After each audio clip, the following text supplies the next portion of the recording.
റിലേഷൻഷിപ്പിൽ സ്വയം കുരുക്കിടുന്ന ചിലർ. അത് നിങ്ങളാകാതിരിക്കട്ടെ. റിലേഷൻഷിപ്പിൽ സ്വയം ചെയ്തികൾ കാരണം ട്രാപ്പിൽ അകപ്പെട്ടിരിക്കുന്ന ഒരുപാട് പേര് നമുക്ക് ചുറ്റുമുണ്ട്.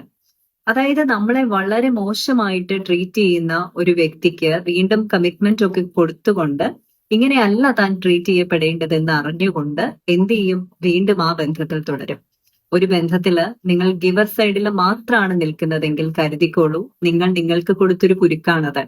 കാരണം അവർക്ക് ഒരിക്കലും ഒരു റിസീവർ സൈഡ് എന്താണെന്ന് അറിയില്ല. ഒരു റിലേഷൻഷിപ്പിൽ നിങ്ങൾക്ക് ഡ്യുവൽ റോൾ ആണുള്ളത്, ഗിവറും റിസീവറും. നിങ്ങളുടെ ബൗണ്ടറീസ് മാത്രം ഇടയ്ക്കിടെ നിങ്ങൾ അഡ്ജസ്റ്റ് ചെയ്ത് കൊടുത്തുകൊണ്ടേയിരിക്കും. അവർ മറന്നുപോകും നിങ്ങളെ എങ്ങനെയാണ് ട്രീറ്റ് ചെയ്യേണ്ടതെന്ന്. അതും നീ നിനക്കിട്ട കുരുക്കാണെന്ന് ഓർക്കുക.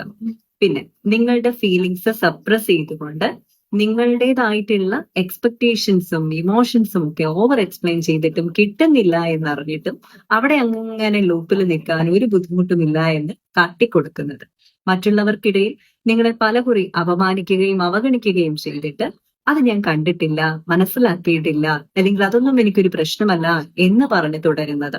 ഇതൊക്കെ ആ റിലേഷൻഷിപ്പ് ഒരു കുരുക്കാണെന്ന് നിങ്ങൾക്ക് തോന്നൽ തരുന്നത് തന്നെയാണ്. പക്ഷേ ആ തോന്നലുണ്ടല്ലോ, അതെങ്ങനെ ഉണ്ടായി എന്നുള്ളത് കൂടി നിങ്ങൾ മനസ്സിലാക്കണം. നിങ്ങൾ തന്നെ കൊടുത്തൊരു കുരുക്കല്ലേ അത്. ആ കുരുക്ക് അഴിക്കാനായിട്ട് സ്വയം ചെയ്തികളിൽ ഒരു മാറ്റം വരുത്തണം. You deserve a positive life. Let's transfer to